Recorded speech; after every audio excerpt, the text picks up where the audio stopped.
The president of Venezuela, Nicolás Maduro, received International Criminal Court prosecutor Karim Khan in Caracas to establish a joint work plan between the High Court and the Bolivarian Republic. In Ecuador, polls show President Daniel Noboa's proposals on Sunday's referendum were rejected. And in Israel, military intelligence chief Aaron Ahaliga resigned due to his responsibility in the regime's failure before the Palestinian resistance operation Al-Aqsa flood.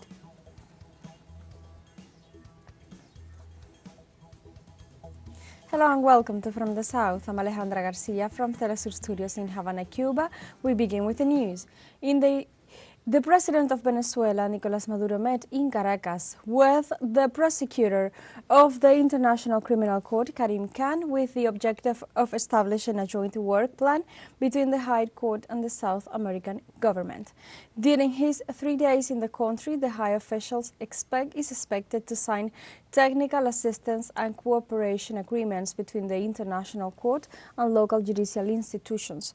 Likewise, Khan will also tour different localities to verify the impact of the U.S. blockade on the Venezuelan people.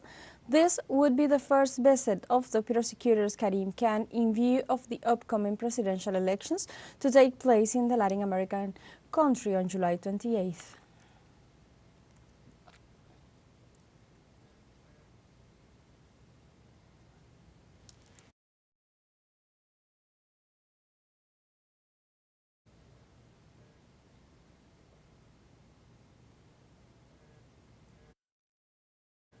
In Venezuela, people participated in the great national consultation called Communes Can Do More, with the objective of defining by vote the election of priority popular projects for the communities. 15,617 voting centers were set up in the 23 states of the South American nation for this day of voting. In this consultation, called by President Nicolás Maduro, participated all Venezuelan men and women over 15 years of age. The citizens choose among nearly 23,000 social projects proposed by the more than 4,500 communes located in the national territory. These projects are aimed at sectors such as health, education, food security, environment, public services and economy, and the elected ones will be financed by the government and executed by the organized communities themselves.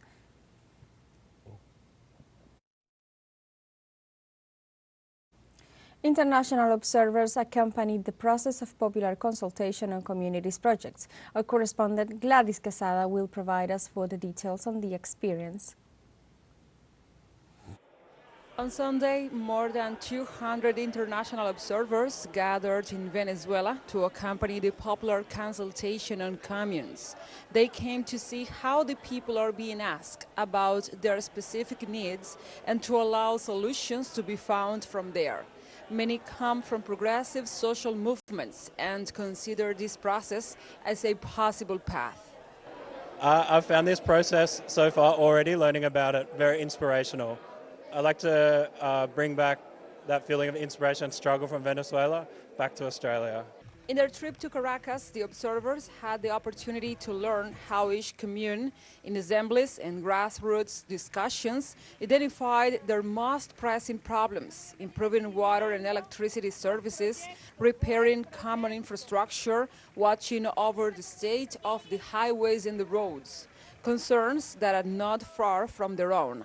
For others, it is an experience that they hope will be replicated at home. The people participation in the decision making of the various projects in the community, that is something very impressive. Like the people decide and vote which projects they want the government to fund.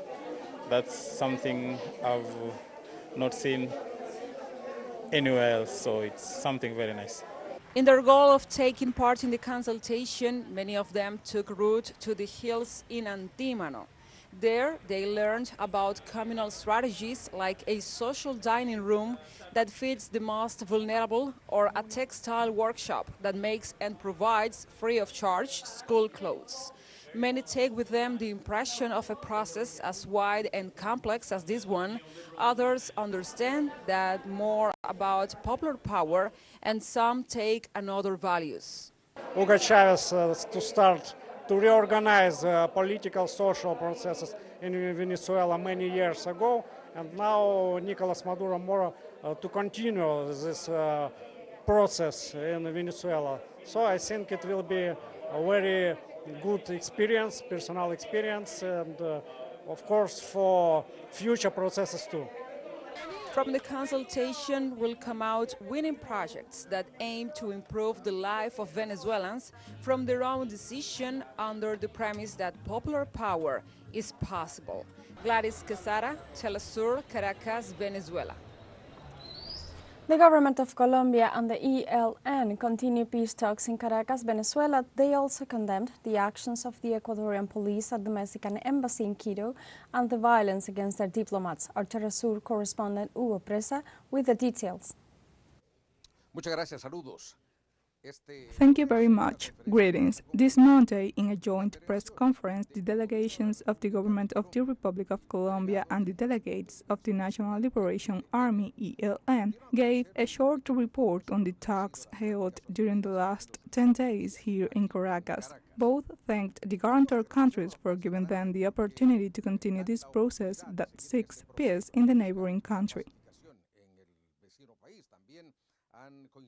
They also agreed in condemning the violent incursion of the Ecuadorian police into the diplomatic headquarters of Mexico in Quito, which, apart from mistreating the diplomats of the Aztec nation, also allowed the ex-president of that country, Jorge Glass, to be forcibly evicted.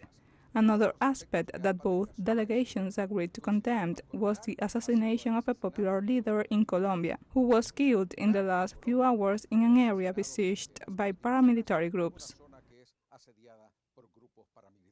Thus, the dialogue between the Colombian government delegation and the ELN delegates continues. This has been another effort to seek peace in Colombia. This is all live from Caracas. Back to the studio. In Ecuador, proposals of President Daniel Noboa, according to the numbers out of the poll stations, lose on the central questions of his referendum. Let's remember that the referendum has the goal of approving or rejecting popular consultation initiatives promoted by the executive on security, labor, and international arbitration issues. The first results showed that citizens rejected by a wide margin proposals to recognize international arbitration for investment disputes and to introduce fixed-term and hourly employment contracts. Both of the proposals were on the spotlight of Noboa's administration. Earlier, Diana Atamaint, head of the National Electoral Council, declared that at the end of the day, 78% of citizens participated in the electoral exercise.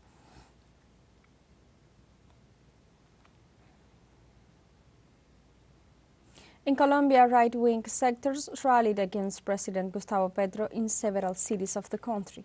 This Sunday ended as a typical day, having no complaints of violence or repression. Demonstrators mobilized to show their disagreement with the social reforms promoted by the government of the historic part. On this protest, there were heard expressions of discontent and even life-threatening messages to the president, which Petro denounced.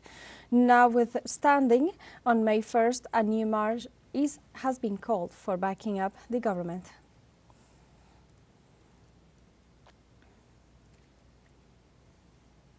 In view of this situation, President Gustavo Petro posted on X, the rallies against the government had around 250,000 protesters across the country.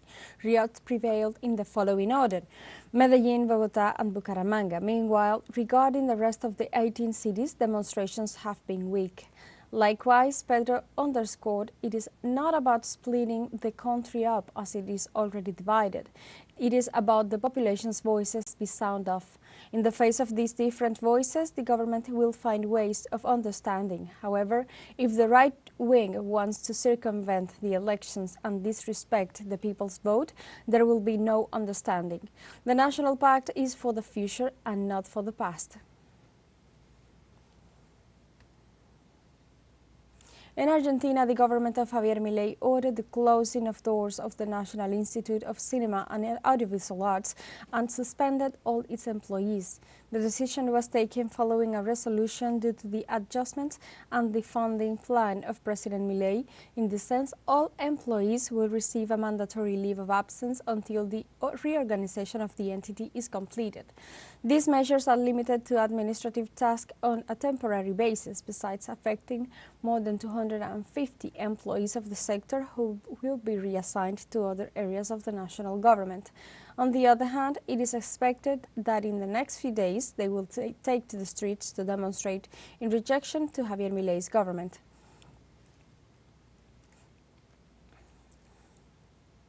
Let's take a short break, but remember you can join us on TikTok at teleSUR English, where you will find news in different formats, news updates, and more. Other stories coming up, stay with us.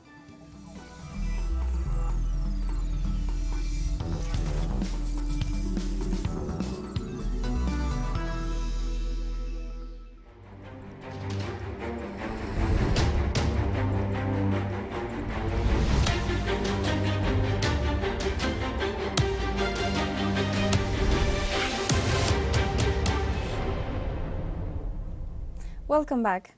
Israel's chief of military intelligence resigned this Monday due to his responsibility in Tel Aviv's failure before the Palestinian resistance operation Al-Aqsa Flood last October 7th. The Israel Defense Forces reported in a statement that Major General Aaron Haliva has asked to step down from his post, holding himself responsible for military inaction that did not prevent the incursion of the Al-Qassam brigades, the military wing of Hamas. This would be the first resignation of an Israeli political or military official since then, in what was the biggest breach of Israel's security since its founding in 1948. According to a poll published last week, 62% of Israel's population believes that it is time for those responsible for the October 7th failures to resign. In Palestine, medics managed to save a baby from the belly of her mother, who was killed during an Israeli bombardment in Rafah, south of the Gaza Strip. Sabrain Jouda arrived in the world minutes after her mother was killed after the family home was hit by an Israeli airstrike at midnight on Saturday. In addition to her mother, her father and 4-year-old sister were killed in the bombing. However, at the Kuwaiti hospital where the bodies were taken, medical workers performed an emergency C-section on the woman who was 30 weeks pregnant, saving the life of the newborn. According to authorities, at least 2/3 of the more than 34,000 Palestinians killed by Israel in Gaza have been children and women. The baby has been treated since yesterday until now. We can say that there is some progress in her state of health, but the situation is still at risk. This respiratory distress syndrome is originally caused by a premature birth. This child should have been in her mother's womb at that time, but she was deprived of this right. In the United States, activists continue protesting from the campus of the University of Columbia in solidarity with the Palestinian people of the Gaza Strip. The university students maintained their protest with tents in an open-air area of the institution, despite the administration's threat to call back Riyadh police. The group is calling on the school to get rid of corporations that they claim were taking profit from the Israeli military action in Gaza. So far, more than 100 demonstrators have been arrested.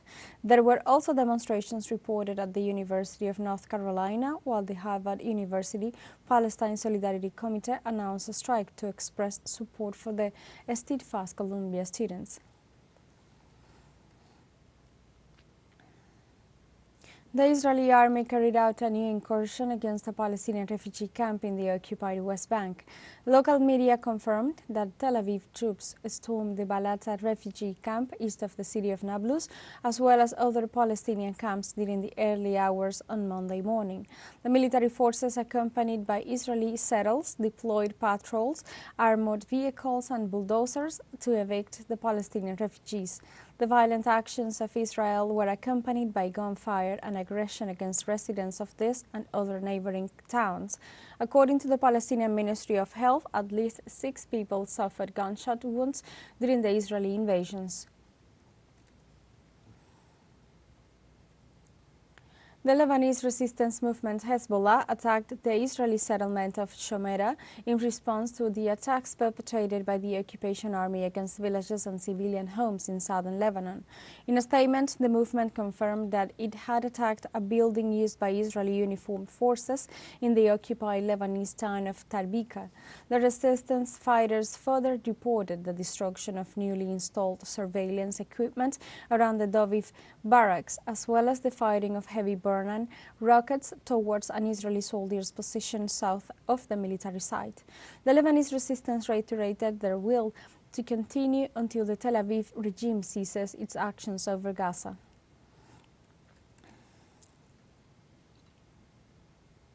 We have a final short break coming up, but before we invite you to join our WhatsApp community for our English-speaking audience, you can scan the QR code on screen to join directly and share the link to reach more people. Constant news coverage of Latin America and the Caribbean, as well as the rest of the world. Stay connected and informed with teleSUR. Final short break. Don't go away.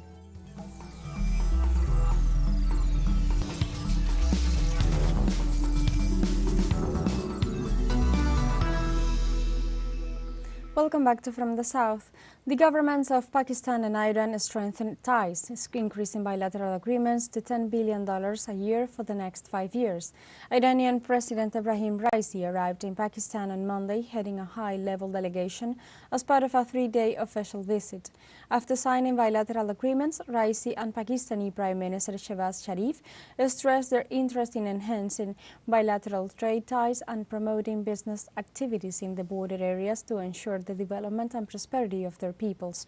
President Raisi stressed that their peoples share common affinities such as the fight against terrorism, efforts to curb organized crime and smuggling. In Sri Lanka, church services and silent marches were held to commemorate the 5th anniversary of the Easter Sunday suicide attacks in 2019. The tragedy perpetrated by 7 terrorists in 3 churches and 2 luxury hotels killed 279 people, among them 40 foreigners from the Netherlands, the UK and the US. On Wednesday, April 17th, the Archbishop of the City of Colombo, Cardinal Malcolm Ranjith, pointed out that although the government is keeping the investigation open to uncover the motives for the attacks, it has remained at a standstill for 5 years. For its part, the Catholic Church declared that it has initiated the process to declare as martyrs the faithful who died in the tragedy.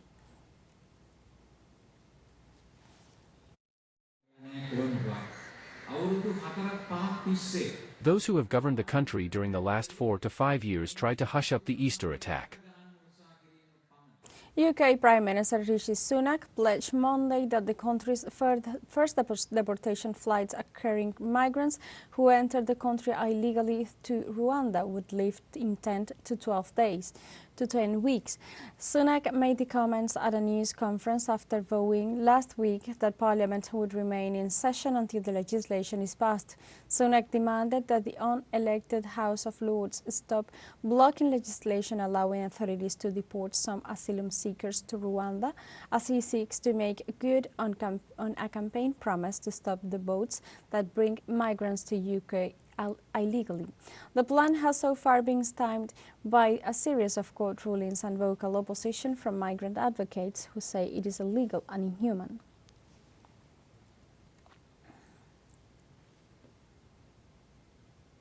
United Nations experts attached to the Human Rights Council have stated in a public statement that airlines working for the British government transporting asylum seekers to Rwanda could be in breach of humanitarian rights. The experts state, even if the UK-Rwanda agreement and the Rwanda security bill are passed, airlines could be complicit in human rights violations. Experts also indicated that if airlines and aviation authorities give effect to such state decisions, they must be held accountable for their conduct. Experts underline that in the United Nations Guiding Principles on Business and Human Rights, aviation regulators and business actors are obligated to respect human rights. Finally, the 3 United Nations experts signing this warning are Slobodan Mulali, Gehad Mahdi, and Alice Jill Edwards.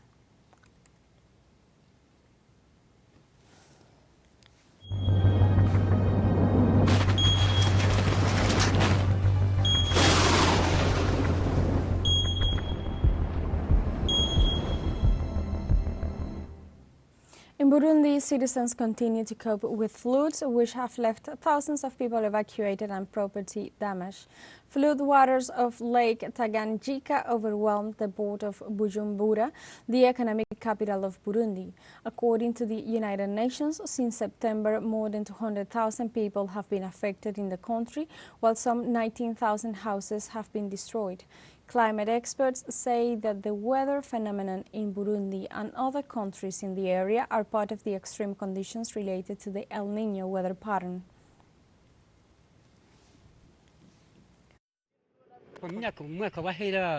Since last year, the rain and the water levels have been rising here. Little by little, the land is getting waterlogged. Now, it has reached this level and we have never seen it this bad. It's terrible. It's the first time I've seen it like this in my lifetime. We have come to the end of this news brief, but you can find these and many other stories on our website at telesurenglish.net and join us on social media, Facebook, X, Instagram, Telegram and TikTok. For Telesur English, I'm Alejandra Garcia. Thank you for watching.